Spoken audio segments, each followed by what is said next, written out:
As requested by those who voted on my survey on Twitter, here is my video with spoilers on Masters of the Universe Revelation. Here you will have the main story from beginning to end, with all the spoilers as seen in the beginning of this video. So if you don't want to know and prefer to see for yourself what the story is all about, click away right now, because we will discuss these spoilers and we will analyze this thing. Our story begins with a fight between Skeletor and He-Man. The battle is fierce, and at some point Skeletor is draining all magic away. So in order to stop him, He-Man divides the power sword, thus stopping Skeletor, but at the same time causing his death along with Skeletor's death. Also, magic gets destroyed, and his secret is revealed to his friend Tila, who becomes enraged and walks away.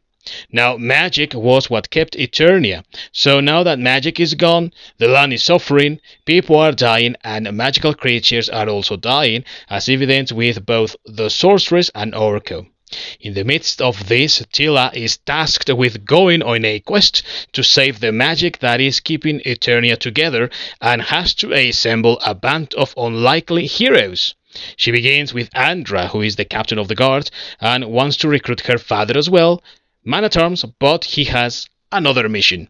He has to protect the sorceress, because now she is more vulnerable than ever, and Castle Grayskull could fall if she is not around. So he sends Roboto in to help her with her quest. Along come also Orko, Evelyn, Beastman, and Merman. They have to travel to the underworld, where they will find the two halves of the power sword. The first half is found in something of a hell, where Scareglow is guarding the half sword. If you don't know why this is so, go read the Masters of the Universe Revelation comic book prequel, where it is told how Scareglow had a hand in creating the power sword by providing a special orb. Tila has to face a challenge of sorts to prove her worth, but because she feels she's not up to the task, and she could never replace He-Man, that's exactly who she fights. She has to fight something of a He-Man illusion before she can get the half-sword. In the end, she succeeds, and the sword is hers. Next, they have to go to heaven, which is called Preternia. It's like a Valhalla of sorts for the Eternia heroes. There you can see Hero, King Grayskull, Viker, and of course Adam, who decides to return with his friends and protect Eternia once more, even when he cannot return to Pre-Eternia anymore when he dies. When they are ready to leave the underworld, Scareglow attacks them, so Orko decides to stay behind and help them escape by making the sacrifice, dying. The heroes make it out of the underworld, and they have to restore magic, so that Eternia can be saved. Adam lifts his sword and utters the enchantment to become He-Man, but before he can finish it with the famous words, "I have the power," Skeletor, who was hiding in Evelyn's staff all this time, reappears and stabs He-Man, getting hold of the power sword, uttering the words "I have the power," and getting it transferred to him, becoming the Skelegod in that way. And that's it. That's the story of the first 5 episodes of Masters of the Universe Revelation. As you can see, Clownfish TV were right all along, and Kevin Smith should apologize to them. Also, as you can see from this story, it is actually sidelining the main character. I mean, he is there just as much as Luke Skywalker is in The Force Awakens. His shadow looms large on the rest of the cast, that's for sure, but we don't really see him all that much. He is important, there's no doubt about it, but he's not really there.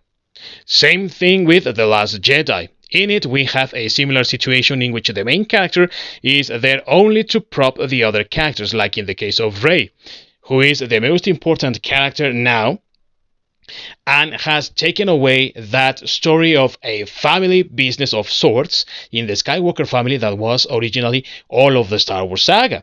And we have Luke Skywalker somehow stepping aside so that Rey can really shine this time.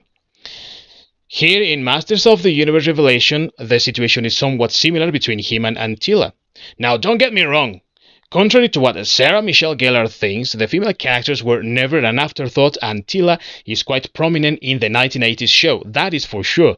But she was never the star, and she was certainly not there to sideline or reduce He-Man's role or importance.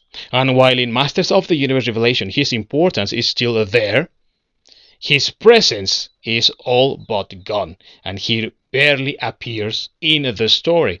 Now, he does appear in some time jumps and flashbacks, but it's not the same as having him in the main story.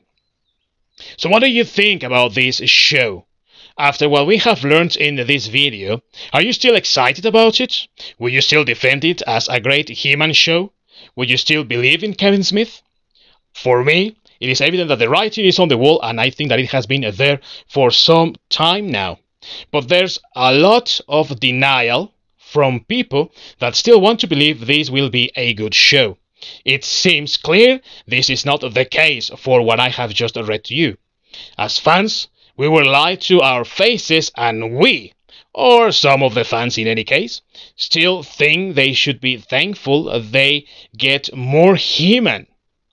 Well, it clearly seems like you aren't getting any more of that. But anyways, to each their own, they say, right? They say that He-Man is in the show and he is the star, not Tila. But what we have read indicates that that is not the case. It's because of people like that the industry always gets away with crap like this. Do you really think they'll care if you dislike it after having watched it, if you already gave them what they wanted, which was your engagement in the show? And to Kevin Smith, I only have this to say. Fuck you, dude! You're but a shadow of the man you once were. You stood by the fan side and you had a career because of them, thanks to them.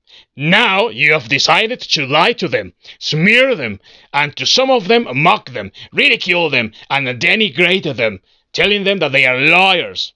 It's more undignifying to cry over a stupid Marvel show like a bitch that you are than to stand your ground.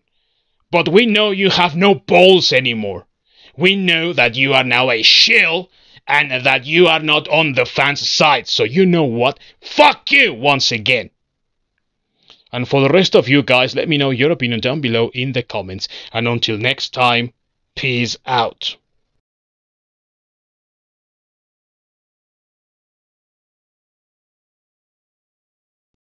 Oh, by the way, Roboto dies putting the power shot together once more. Bye.